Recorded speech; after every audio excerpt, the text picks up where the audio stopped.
Particular day it was it was early in the morning. I lived in a farmhouse with 5 people. And I just remember taking my bike, decided to go do what I normally did, hit a few jumps, go into the trails. That's what I did. I headed for the forest. I don't know, I was in there probably a couple hours or so. And I started to head back down the hill towards where the university is. And I hit the jumps that I normally did and went around the trees. And then it was basically the very last jump that I hit. And I noticed that when I was coming off of it, that, oh, somebody had built this up way bigger than I was remembered, the previous days or weeks. So my body wasn't used to that. And I knew when I hit it, it was like a moment of, oh, I'm screwed because I didn't know how to hit the jump. And that's when I crashed. I just went flying way up in the air, came down on my front tire. And then my body just flipped and I was knocked out. I guess you could say the next moment, but there's really no time, is when I guess it was me. It felt like me. It felt familiar. I'm going to say my soul was floating above the trees, was experiencing, I don't know when to say bliss, but it just felt like connection. Like it was a feeling of just deep connection with everything around me. I didn't have a body, but it felt like I was really light. I could feel, energy around me. I could feel even like the elements, like the wind, almost like the wind was going right through my whatever it was, whoever I was. And everything was really heightened at that moment. Like I could hear things from far away, like dogs and birds. I could see the ocean that was far out into the distance. I just felt like this oneness with my environment, but it was like a nature environment. I didn't have any connections with any beings or any people in that moment, but it felt natural to me. It just felt like, oh, this is how the earth is. I wasn't thinking this at the time, but I'm thinking about it. I've thought about it like, oh, this is how the earth is. And we don't even see that. Like, it's really that powerful and that magical. And just to be here is. So I don't know how long I was in that space, but I do remember at a point, like looking down and seeing my body on the ground and my bike, just the frame bent and everything. And I did hear a voice though. And I do feel like it was me, but I don't know for sure. I feel like it was me asking the question, do you want to go further or do you want to go back?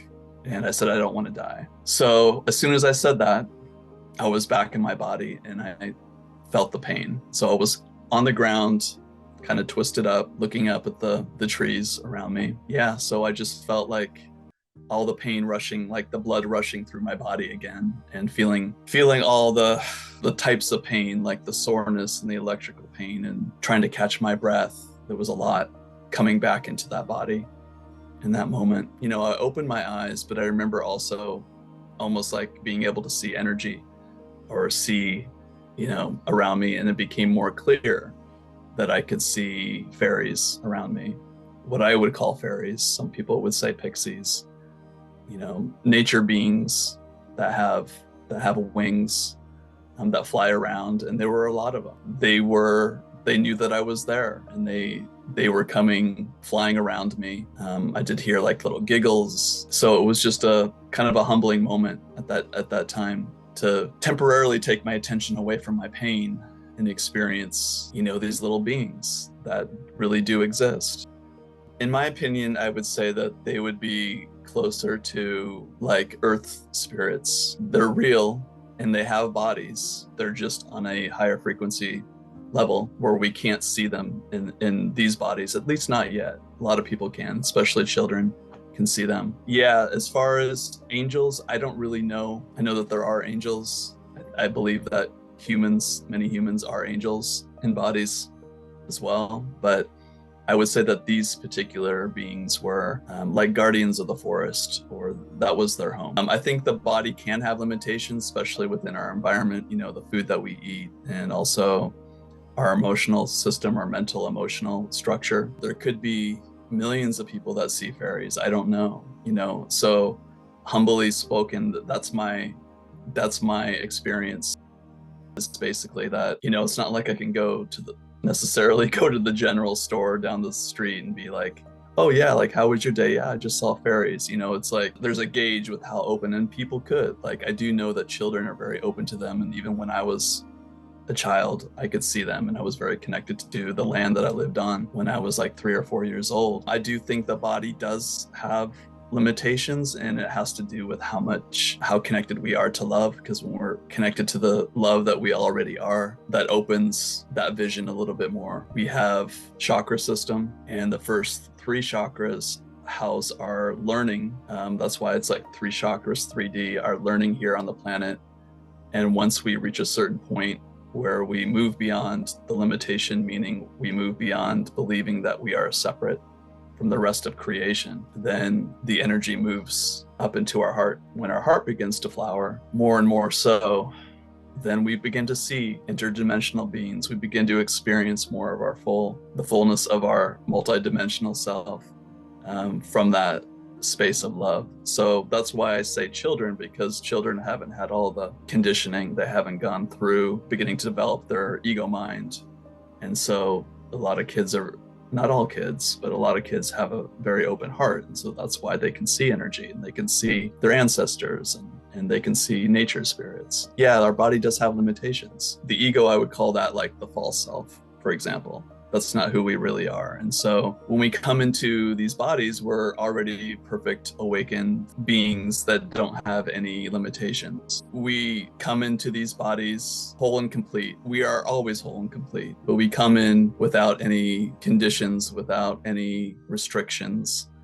You can just see, how much babies glow is because their being is so alive within them, and they're so spontaneous. They can laugh 1 second, they can cry the next second. And this is why I say not all children, because I think, some are in dire circumstances. Like they might not have parents that are taking care of them. They might have to figure out life on their own. And it depends on the amount of conditioning. The United States, it's very conditioning. We have these systems, we have the school system. Everyone's telling us how to think, how to be. So that's one system. We have a family system that's, it has to be a certain way. You have your parents that have their history and that have their conditioning. So we're told constantly as children what we can and cannot do. Constantly, like every second, basically. How we can live, how we can't live. And as children, we just want to play. And as adults, I think we do as well. We just want to play. Yeah, it's going to really depend on the individual. Some kids are given the freedom. They say, oh, I see this person next to you, and they might see an ancestor. And some parents will be very open to that. So I think we're eventually going to be moving that way, but we still have a lot of work to do. As adults, being conditioned, thinking we have to go to work from 9 to 5 every day, going to school where we're told what history is, and which may or may not be true, giving our power away to government systems that really don't have our best interest in mind. We forget that we are a sovereign being. We are a creator. We are a sovereign creator that creates this whole reality. I know I'm going a little bit off topic, but I am passionate about that, as far as reclaiming the creatorship that we each have within ourselves, so we can make this world a happier place. But it does start with us, and it does start with the connections we make with others. Whatever comes across my consciousness is a creation of me. That includes the cop chasing me down, when I'm skating in a car park, right? That was the old days. I don't know if they do that anymore. But so when we can see that what's in front of us is what we've created, then we can begin to change our creations in a way where we don't have to continue to create the same patterns. And that's not just the cop chasing you down. That's in relationship patterns. That's in communication with people. That's in the boss that, you get a new job and it's the same boss that criticizes you. So when we can see that, oh, okay, so this is me. I want to create something different. Then and more people do that, then it's like a ripple effect. And that's what's happening. I believe that's what's happening right now. Because if we just focus on the light all the time, then we're ignoring the demons and the darkness and those parts of us that come out. So there's no good or bad here. And I think that masters like Jesus knew this. Yeah, so hobbies, I love surfing. I love dancing. I do a static dance here. They have a thing on Sunday. Actually, it's going on right now. I love hiking. I love traveling. I love listening to music. I love cooking. Yeah, so the person of Tyler likes to do just normal human things, I guess you call them normal. I don't know, in the way that I do them might not be normal. But I like spending time with myself. I love spending time with the people I love. So that's important to me too. I love making new connections with people. And it's really giving the freedom to allow your body to move however it wants is like the expression of the spirit or the soul coming through your body. So it can be a very spiritual experience for a lot of people too, just allowing your body to move and getting out of your mind and getting into your heart and your body and just seeing where that takes you. We are creating workshops that are connecting people, allowing people to connect on a deeper level, authentically, through play. So there's a lot that goes into not necessarily creating the workshops, but there's a lot that goes into certain games. So we create these games where people learn to be very authentic and in the moment, and very real. So there's basically, it's holding space and then allowing people to come together in a way that's very deep and connecting. And the play comes in because play and discovering our own authenticity.